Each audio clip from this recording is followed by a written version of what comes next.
The waiting's almost over. By 8 tonight, we shall know which of the Treasure Islanders is $50,000 better off.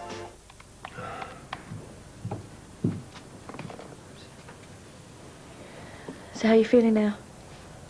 Like a man on his way to court. How do you think I feel? Look, Pete. That last night, Let's just forget about that, yeah? I didn't mean to upset you. It's just Sadie. Siobhan, please. I've got to concentrate on this. Right. Look, I'll never forget what you're doing for me. You know that, don't you? I mean, no one has ever done anything like this for me before. Yeah, well, we're married, aren't we? For better or for worse, remember? It's just that you're risking so much.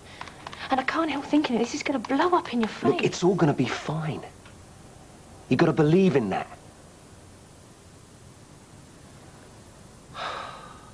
Look, I'm sorry. I didn't mean to snap. Siobhan, you just got to trust me. Because I know what I'm doing.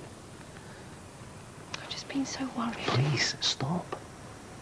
Just leave the worrying to me. You got more important things to think about, haven't you?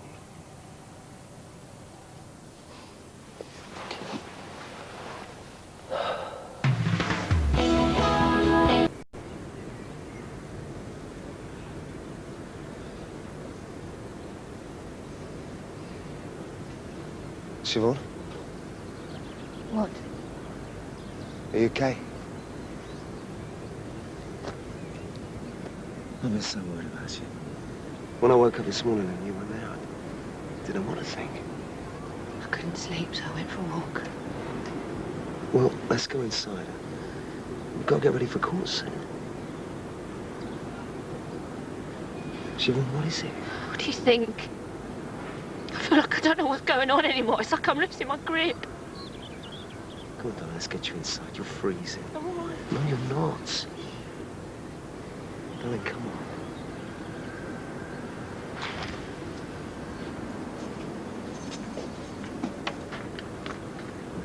There's no point sitting out here.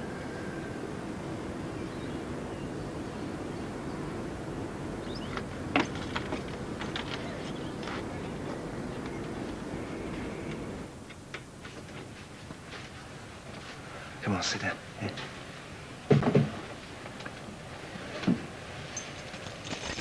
Now you're going to tell me what's wrong?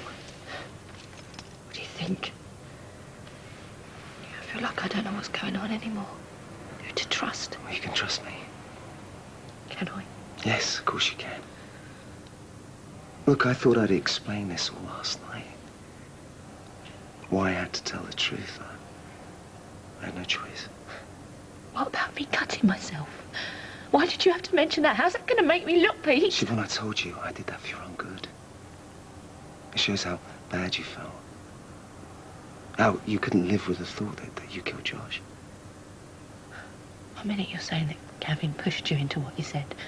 The next, you make it sound like you had it all planned. I don't know what to believe. Siobhan, don't be like that. Everything's going to be all right.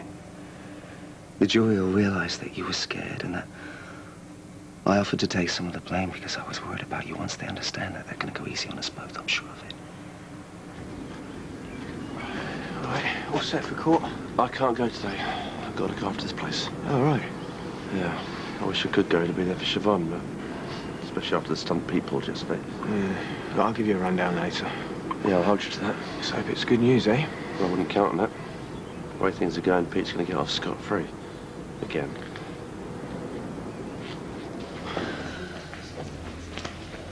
Hi, how are you feeling? Okay. Is Pete with you? No, he's outside talking to Gavin. Good. I need a quick chat. What about? Well, I need to explain what we're going to do next. Charlotte and I have been talking, and in light of what happened yesterday... Mrs. Short is Peter Callan's mother. I would like to question her with regard to his juvenile conviction for manslaughter. Your Honour, that was a crime committed in Mr. Callan's youth, for which he has already paid the penalty. Mr. Callan has chosen to run a cutthroat defence. I believe I am therefore entitled to bring his previous conviction before the court. Very well. We'll break to allow counsel time to take instruction with regard to this new witness. All rise.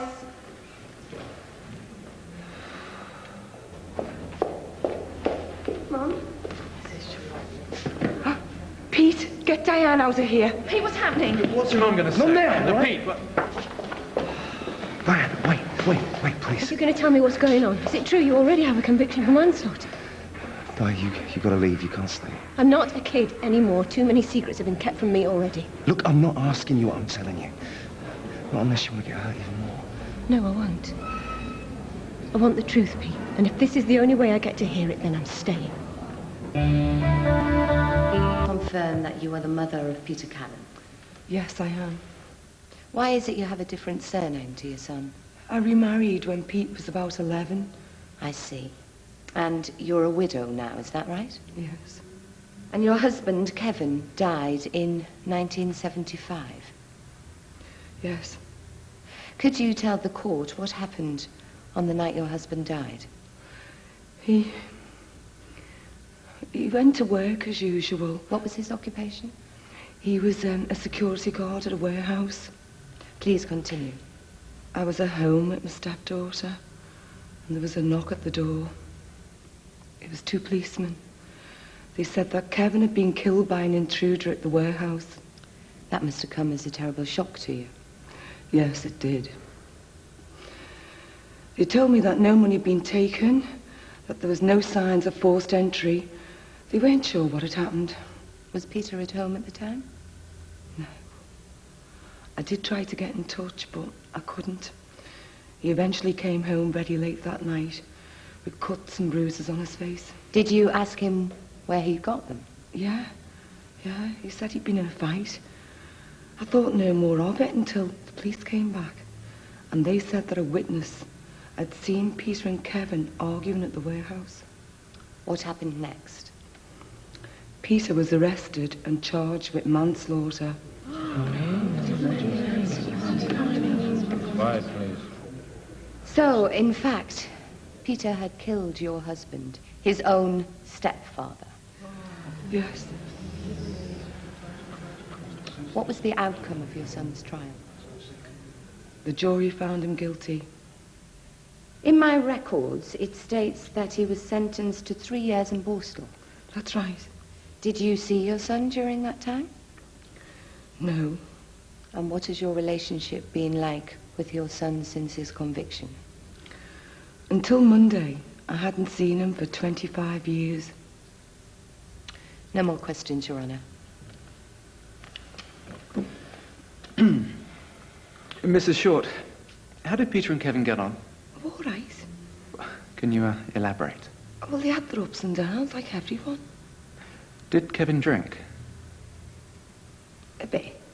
And would you say that your husband was a violent man? No, I wouldn't.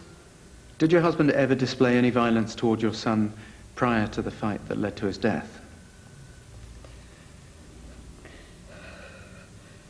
No. Are you absolutely sure about that, Mrs. Short? Yeah.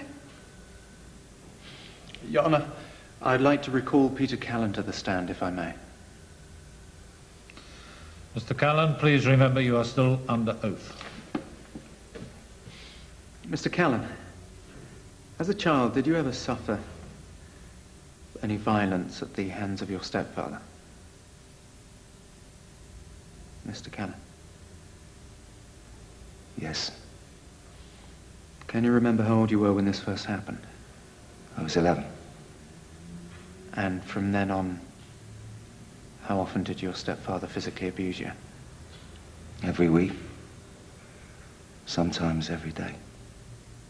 Did anything precipitate these assaults?